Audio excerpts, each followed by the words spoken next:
Hello, I'm Berl Schwartz, coming to you from the Message Makers studio in Old Town for the last of this year's sit-downs with the mayor of Lansing, Andy Schor. Andy, it's hard to believe. We started in February. This is number 11. Yeah, they go by pretty quickly. The year went by pretty quickly. The year went by very quickly. I'm probably quicker for you than me, but I guess that'd be a good starting point, though. As we record this today, this is a momentous day in Michigan because recreational marijuana was legalized.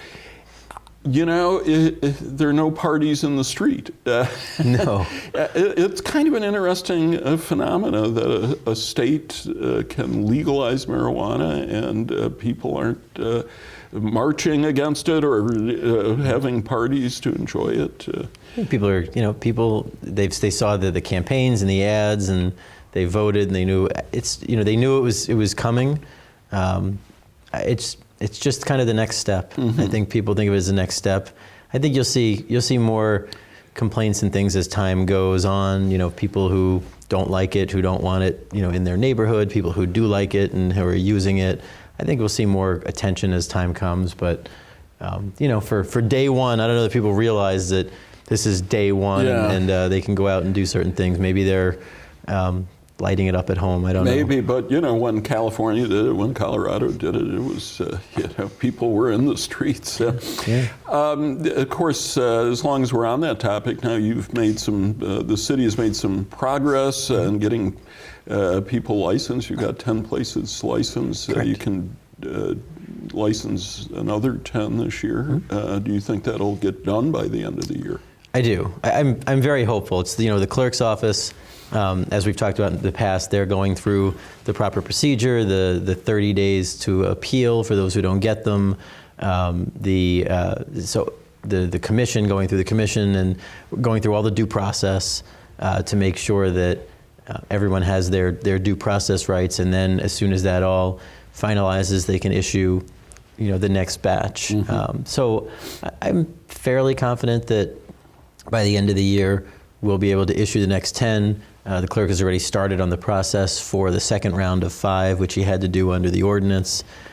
So I think that it took a little more time than we would have liked, but the ordinance is being followed by the clerk, by my office, and we'll move forward. Yeah, the question remains, though, what to do about the ordinance. And I know in the past you've expressed concern about opening it up because of the makeup of city council, and that it could, could end up creating another problem if you open it up. Yep.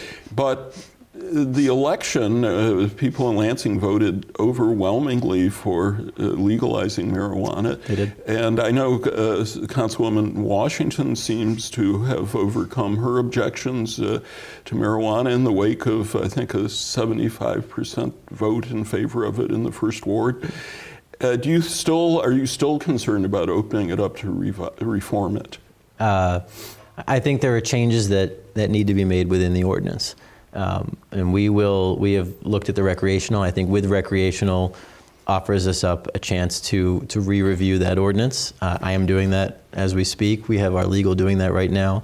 I think there are changes in the ordinance. I think that we can build recreational into the existing ordinance, so it's not just the medical marijuana ordinance, it's the marijuana ordinance. I do believe that we will have 25 dispensaries operating soon, 20 hopefully by the end of the year, licensed, not operating, but licensed, and then we have to wait for the state, and then another 5. And for me, if those folks are open and operating, I don't have a problem with them issuing marijuana, whether it's medical or recreational. If the infrastructure is there and you have people who have it to sell, then I'm okay with having them sell recreationally as well. Now under the law, under the initiative that passed, after a year, the state gets a year to set up rules, and after that, people can apply for recreational licenses, and I will be supportive of our folks who are doing it already, supporting applying for recreational licenses. The question is, what do we do after that? And I think that let's get those 25 up and running, get them medical access, and then recreational access when the state is ready to do those permits, and then we go from there. So I'm not supportive of opting out. I got asked that question. I've been asked questions by council members about opting out. I will not support opting out of recreational, but I am supportive of placing them into a regulatory structure to ensure that we have enough dispensaries to give it out for the need within our city. Very good. This is the season in which city services become very important to homeless people. Yeah. And this is not your first winter, but it's your first winter with some experience now running the city. How do things look for dealing with the homeless this winter? It's always a challenge. We have 5,000 or so homeless people in the region, so Lansing and the city surrounding. Lansing does the predominant, we predominantly serve that homeless population. We are even now seeing shelters filling up. Holy Cross just took over for VOA, and we appreciate that for the facility downtown. We've talked to many of the different shelters that operate. You've got places that provide food, Advent House and others. We see the 5,000 people have need, and we are doing our best to provide that need. The city of Lansing puts 1.25% of its budget into the social safety net. We put a lot of money, our taxpayer dollars, into homeless resources. We match federal dollars, so we bring in a lot of HUD funding. We just announced the first annual, I don't know if you can have a first annual, we announced the first Mayor's Coat Drive. We had heard in Cabinet a few weeks ago, Joan Jackson-Johnson, our Director of Human Relations and Community Services, said that we're seeing a shortage of people with coats, so we said, let's do a coat drive. A lot of people who want to give coats that are in good shape to folks of need, so let's do a coat drive. So we have that now, and our bins are overflowing with coats, so now we have to give them out. It's fantastic. How do people do that? We announced that our fire stations had bins, and City Hall had a bin, and then people came to us and said, I'd like to have a bin, I'd like to have a bin. So we took our recycling bins, and we said, let's just repurpose those, the ones that we have extra, as coat collection bins. And there were tons of them. In City Hall, I looked in, I just peeked in, and there were coats in there.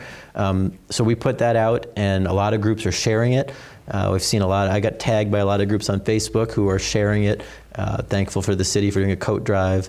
And then we will bring them all together, and we will create a distribution for those through our office. So, there's a lot of need within the greater Lansing community, within the communities, with Lansing and the communities surrounding, and we are putting a lot of resources into that. Unfortunately, it's not always enough. When you have shelters that are full, it makes things difficult. Mm-hmm. So we're doing our best with the resources that we have. We take help from anyone else to serve those folks who have need. I want to turn to court consolidation. Sure. The House committee has approved Sam Singh's legislation.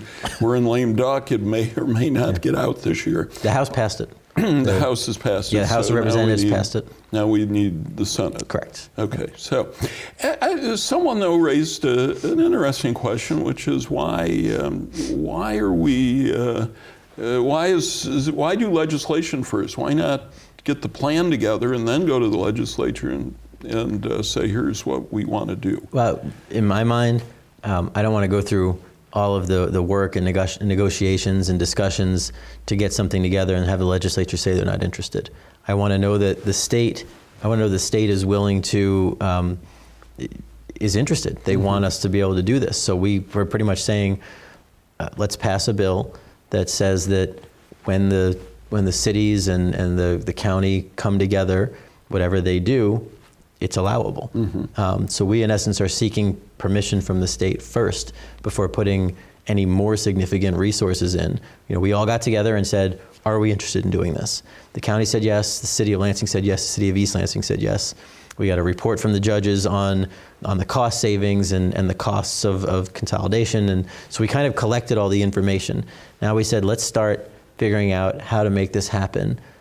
But before we really get the final details on how to make this happen, let's make sure the state's going to be supportive of this. So we kind of did our initial work, and when we realized it's doable, or we believe it's doable, we went to the state, and Sam put in his bill months ago, and now requested it to move. He requested it to move before the election, but the election stopped everything. Now he's requested it to move, and it's moving. And assuming that the legislature passes that, then we know we have got the authority to do this, so we can do our best to get it done. So cost savings obviously is a huge motivator for doing this, not the only reason, but the judges in East Lansing are disputing that there would be any savings. And tell us what you can about the numbers. I know my numbers. My numbers are $1.8 million a year. And what is that? That's the savings for the city of Lansing not having to run the courts. Now that's the savings for the city of Lansing not having to run the courts. That being said, in order to create a consolidated infrastructure and put it in one place, if we say the courts aren't going to be with us in New City Hall, that's 4 courtrooms that aren't in Lansing anymore, they have to go somewhere. And then East Lansing's 2 courtrooms have to go somewhere. So if we combine those and make 6 courtrooms, then there's 2 in the out county. Those 6 to 8 courtrooms have to go somewhere. So we would probably need a new facility somewhere. So if we save $1.8 million, some part of that needs to go towards whatever the new infrastructure is. $1.8 million a year. That's what our savings would be. But that's what we spend on the courts. That money would go, some portion of that money would go towards whatever the new infrastructure is. I don't know how much of it yet. We have to see where it's going to go. We have to see how much it'll cost. I'm not going to go underwater on this. I'm not going to spend taxpayer dollars, but if we're saving $1.8 million, some amount of that's going to go to a courtroom. So we will be at the worst awash without having to run a court. So these judges may not be wrong, that there may not be any savings ultimately. It may not be any. In the worst case scenario, there aren't any savings in the first few years, and then there are savings in the future. Because once the infrastructure is taken care of, we're not paying for the courts. The county will be paying for the courts. We're not. We're willing to put some money into the infrastructure. So if a new building has to be built, or a new addition or wing onto a building has to be built, and that's going to cost however much, and you have to bond for it and pay off the bonds, if it's a 5-year bond, for that 5 years, then we'll have to pay some of our savings, some or all of our savings into that, and then after the bond is paid, then we make all of the savings. So there will be a savings eventually. There probably would be a little bit at first, and then more as we go on, but the city won't be running the courts.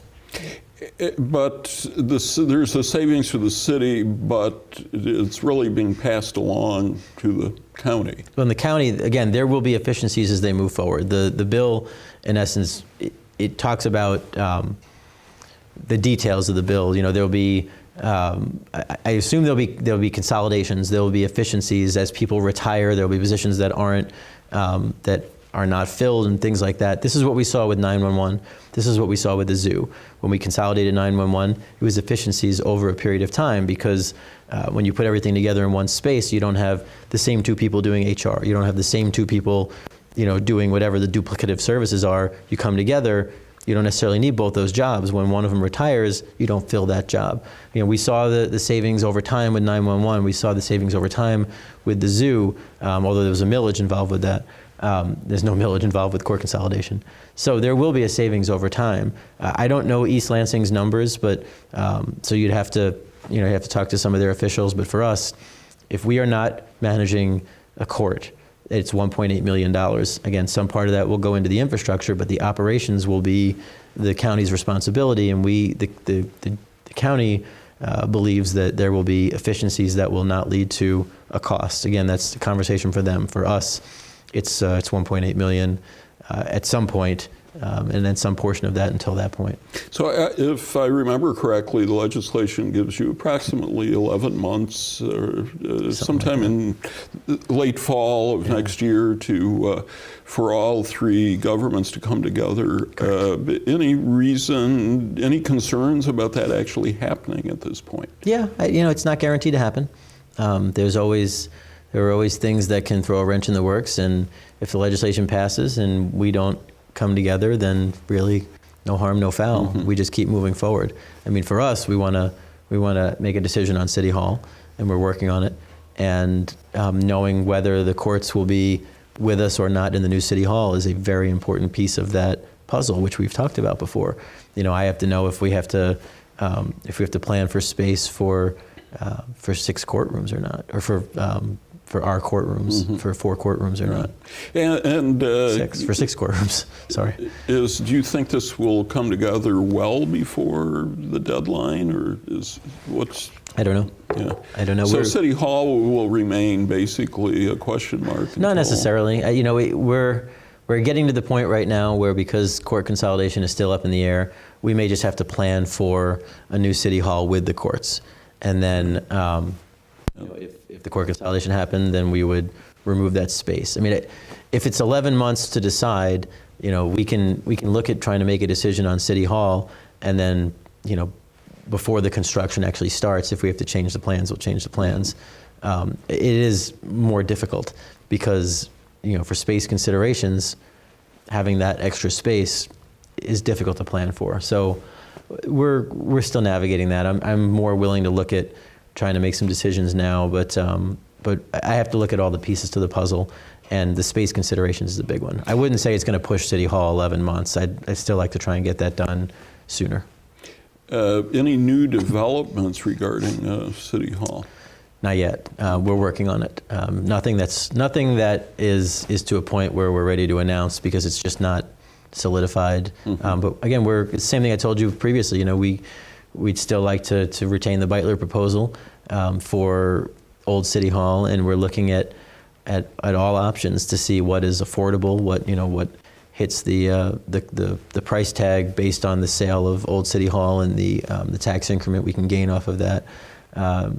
Again, the spacing will be a big part of that, which is why, if we're going to include the courts, now that extra space has to be within the same cost.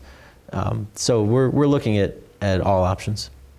So as we look forward to 2019, what is on your list of priorities? Well, we're going to, December 31st is kind of an artificial deadline. January 1st is no different than December 31st. So we're going to continue. Well, it depends what you did on December 31st. That's fair enough. That's fair. January 1st, I'll be at inauguration. Yeah, okay. I can guarantee you that. I'll be at the new inauguration for the new governor. We want to continue to work on many of the things that we've been working on. We still are going to make growth of the city a priority. We're going to make economic development a priority. We're going to, continue to fix the infrastructure, although, not until the summer or not until they're warm enough. Right. We continue to build capacity within our neighborhoods, looking at programs and what we can do. So we're going to continue the same work. I'd like to see, year one was a lot of learning and putting together the team, and we announced several major new initiatives. We'll look at the same thing. What initiatives can we announce at the State of the City, which will likely be in early February. I'd like to look at what innovation we can bring to the city. I've been involved with the Bloomberg Harvard program, which and several of the cities around the country have innovation teams and do things based on data, and we'll be looking at what innovation can we bring to City Hall and to city government. So we're going to look at a lot of those pieces and try and make year two a little more innovative, while still getting the roads plowed. Right. and doing all the things the city government has to do. We see maybe some signs of the economy slowing down. GM certainly, that was a bad sign for Michigan. Lansing escaped any direct impact, fortunately. Yep. But what do your people tell you about next year's money? I think that when you talk to national economists, I think that people think the economy will slow down in the next year and a half to 2 years. So what that means for us is that we want to try and finalize all the economic development projects that we can. You want to get financing solidified, and we don't want banks to pull out or anything like that. We want to make sure that everybody is putting in the money that they're committing towards significant growth projects. With Lansing, we're in a kind of a unique situation as a state capital. In terms of development and growth and things like that, you still want to, to book all the business you can. But when the economy dives and recession hits, you still have the same number of state government employees for the most part. You still have, government is mostly consistent. I wouldn't say it's recession-proof, because when the state budget hurts, then they will lay off, and that will hurt us. But generally, you still need government employees. You still need healthcare employees. We have many industries here that that are going to do well.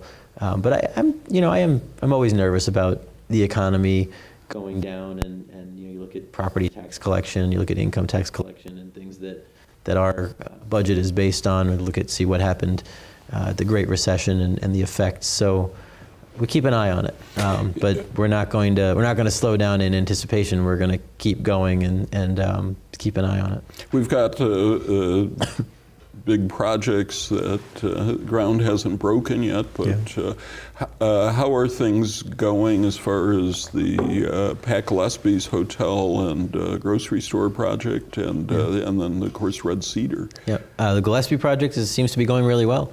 After we announced it, we worked with them on a brownfield package. I mean, it's the Brogan's on the corner there and the old gas station, it's significant contamination. So we were able to work with them on a brownfield incentive to ensure that that can be cleaned up before the Meyer store and the hotel, thank you, go up, and housing. The Meyer, the hotel, and housing before they go up. So we worked with them, and City Council just passed that unanimously, the brownfield plan. They're working with the state and expect to be, I think, through the state pretty soon. And I'm hopeful that cleanup will start very soon into the new year. They have next year basically to do all the cleanup, to start going upwards with the project, and they have to be complete in in mid 2020. So we know there's a year and a half, and I'd like to see that moving. We've seen the old YMCA site that came down, and now they're starting to build. So we're hoping to see shovels in the ground there. Red Cedar, we're still working with them on the brownfield plan. They have to do all of their financing. They've come to us for many things, and we've had conversations with them, and we're still in conversations on their brownfield plan. We're hoping in the next few weeks that will be finalized, and then assuming that we're okay with it and they're okay with it, and we come to agreement, then it would go to council, and they would have their chance to approve, and then they would be shovels in the ground soon. But we haven't finalized the brownfield plan. It's very complicated because you need economic evaluations, you need financing. They have in essence an integrated parking structure that they are putting up, which is on top of the costs that they have to spend otherwise. So, I'm sure they want all the incentive they can get, and we want to do what's right for the project, but also for Lansing citizens. So we're navigating that, and hopefully in the next few weeks that will be finalized. We have a lot of other projects going on. The Waypoint project on the south side of Lansing. That's the old Harley Hotel. That was approved and is on its way. So hopefully that will start soon. The Wing building, which is over at the Hazel-Hosmer corridor, that brownfield plan was approved, and we're hoping to see that get underway. So these are all things that we worked on in my first year that we'd like to see, shovels in the ground and dirt being moved pretty soon. And there's a plan afoot for a hotel, the Rio Town Hotel at the corner of Washington and Malcolm X. There is. I don't know that is as far down the field yet. Yeah. There were questions about that. There was a plan, and I think some of it fell through a bit. But it's still in process. It's the same folks who were doing the Wing building, so it's still the Forsberg. Yeah. Forsberg and DeHaan, the Urban Systems Group. Mm-hmm. I believe they control that, and they're working on it, but I know they're also working on the Wing building. They're also working on Lake Trust. So those folks have a lot going on, and we'll continue to work with them. I want to talk to you about you've got almost a year under your belt now, and I wonder what has surprised you about this job. I get asked that question a lot. I think I give different answers each time. Whatever's on your mind. Whatever's on my mind. That's exactly right. Whatever's on my mind. Whatever that I dealt with that day. Yeah. Not a lot of surprise. I expected to be really busy. I'm really busy. I expected to be really busy. I wanted that. I love that we can control an agenda and really push for things for the city. One of the things that I don't know, just so I am, that continues to surprise me. Whenever I go somewhere, people really know, they know who I am. They know a lot about me. When you're in the state legislature or in the county commission, you still retain a good chunk of privacy. But I mean, I was in Rite Aid yesterday picking up a prescription for one of my kids, and a gentleman came over to me and he said, "Are you Andy Schor?" I said, "I am." He said, "Thank you for all that you're doing." He said, "I just moved here from Atlanta and a year ago." He said, "And I love Lansing." I said, "Well, how, what made you come here?" He said, "We lived here, then we moved to Atlanta, but we really missed Lansing, so we moved back." And he said, "And I love what you're doing." And for me, this is the job. This is the job I ran for. This is the job I wanted. There's just a lot less privacy, which I'm okay with. So for my kids, sometimes, I'm in a store and I'm trying to get out of the store and they're pulling me, "Dad, we got to go," and someone wants to talk about something.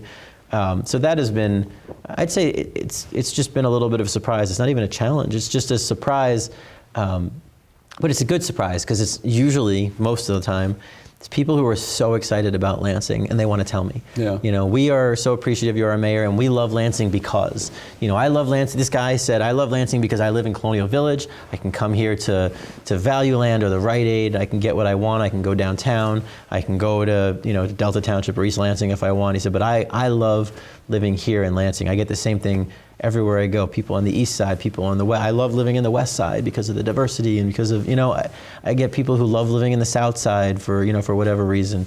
Everybody wants to share their very positive story. So again, it's a surprise, but it's a good surprise. Yeah, that's the celebrityness rings a little bit of a bell because for years and years I was on Tim Barron's morning radio show, and the strangest thing would be to be checking out at a grocery store or something, and somebody would say, "Are you Berl Schwartz?" Right. And would you know me?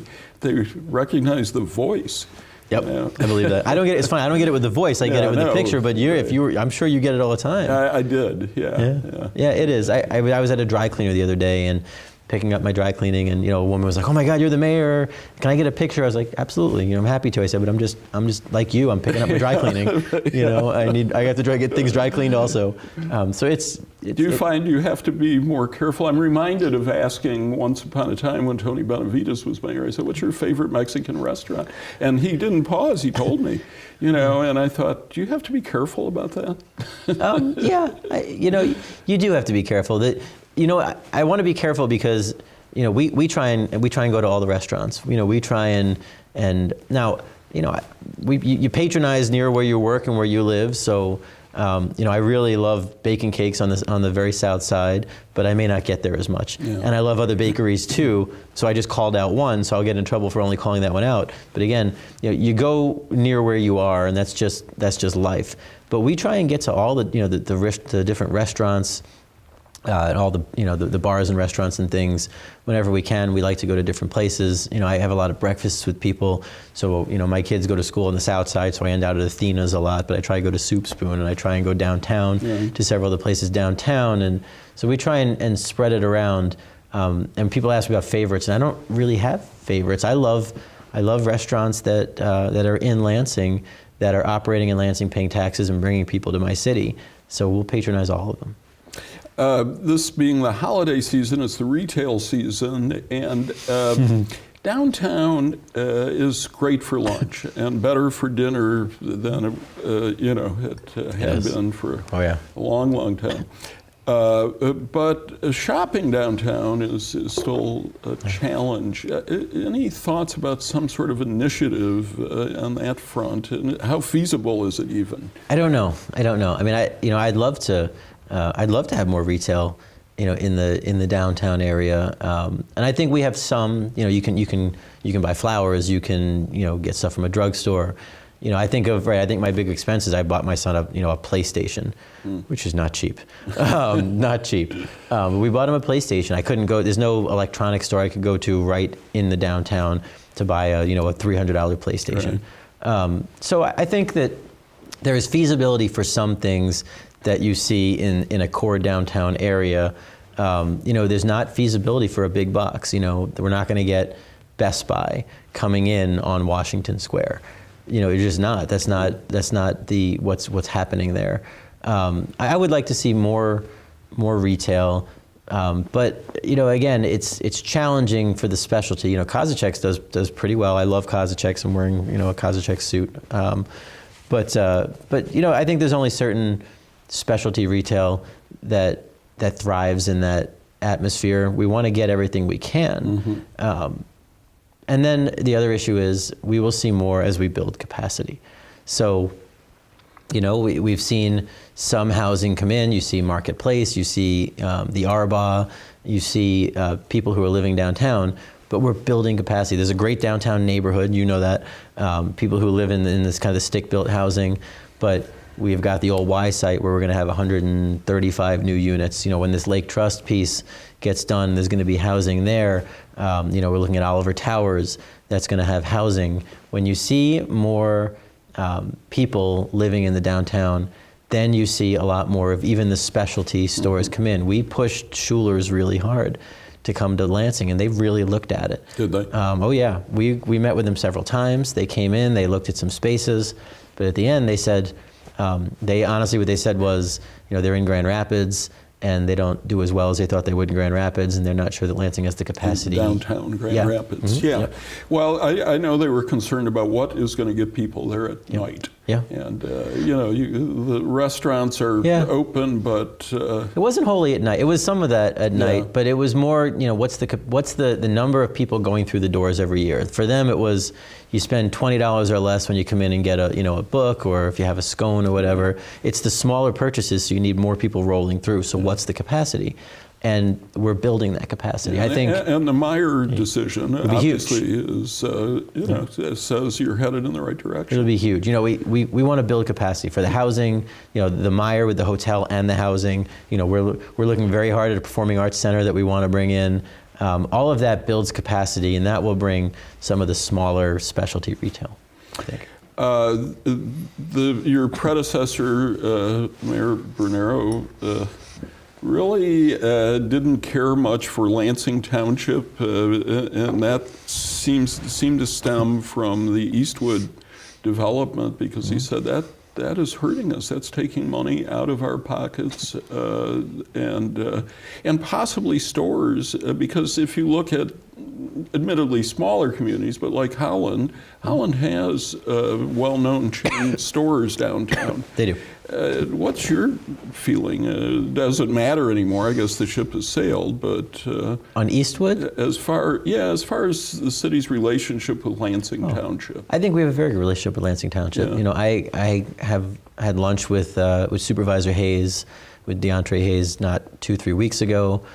We've known each other for many years from working together in the legislature. I think we have a very good relationship.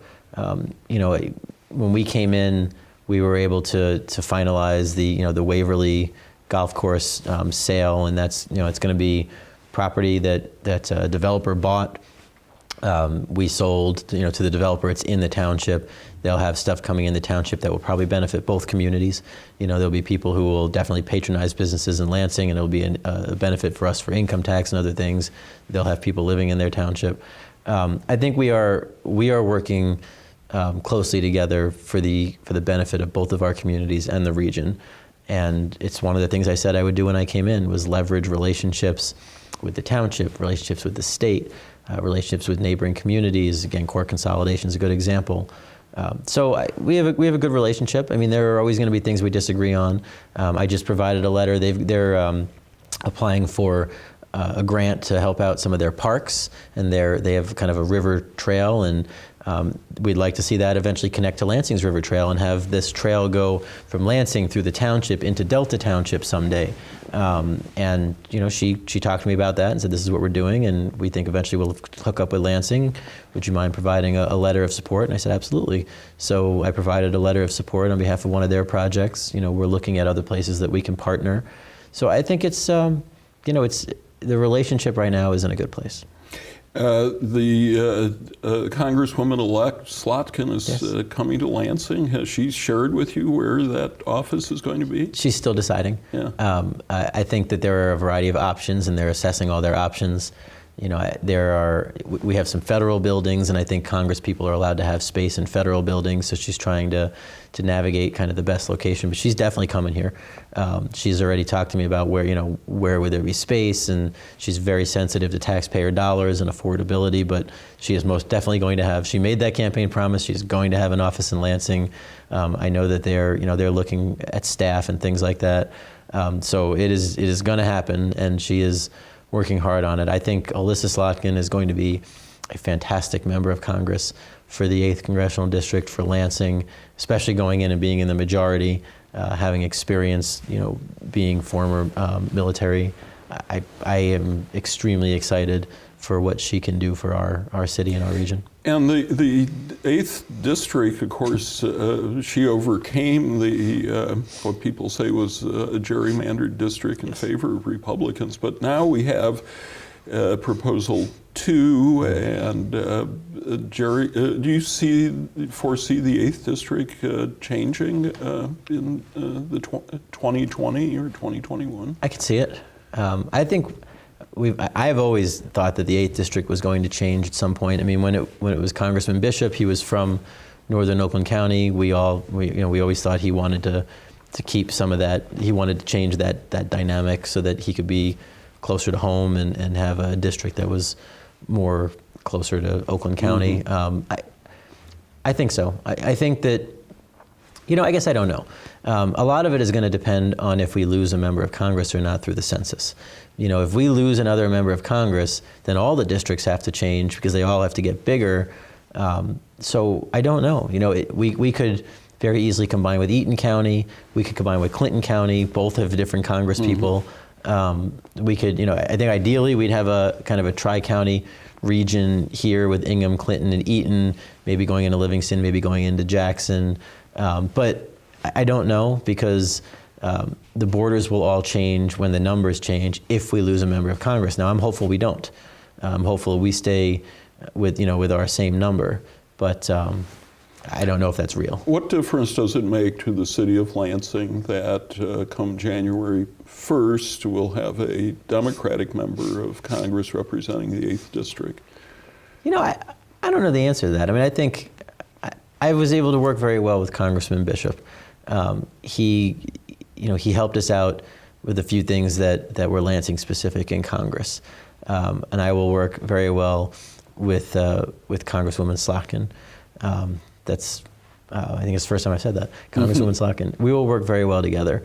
Again, Congressman Bishop was in the majority, and we pushed him for things. There was a brownfield bill that we thought would have gutted brownfield tools, and we asked him, or maybe it was dollars, and we asked him to stand opposed, and he did stand opposed. Now we're going to have Congresswoman Slotkin, who will also be in the majority, and we will have a good relationship with her. Now, ideally, not in terms of the mechanics of running a city, but Lansing is a more progressive town. It just is. We have sent Democratic members to the legislature consistently, and I am a Democrat, although I work with anybody. I think for issues, she will move along the lines more of Lansing residents. But in terms of supporting the city, when it comes to dollars and other things, we were good either way. It's good to have someone in the majority who represents you. Before we go, it is the holiday season. Are there Schor family traditions you care to share with us? Oh, Lord. It's the December holidays are always interesting in my family because I'm Jewish and my wife is Christian. So my kids get the best of both worlds. They get their 8 days of Hanukkah, right, and then they get Christmas. So all their friends are always jealous because, it's opening gifts on Hanukkah and then opening gifts on Christmas. And usually in the middle, the grandparents weigh in from Florida or from all over the country. Our traditions really are just getting together with family, whether it's my family, who are mostly in Florida, my wife's family, who are California or in Michigan. It's mostly just family, but for me, it's continual gift giving with our kids. But right now we're on day 4 of Hanukkah, and my kids already got some pretty good gifts. And then again, they'll take a break, and then Christmas comes. You're right. Great for the kids. Between gifts for the kids and watching a whole lot of football whenever I can, hopefully I will be able to just enjoying the family. I was married as well to a Christian woman, and growing up, I'm Jewish, and growing up, the only thing that was different about Christmas was my dad closed the drugstore an hour earlier on Christmas Eve, but certainly, you didn't even suggest, could we have a tree? That was out of the question.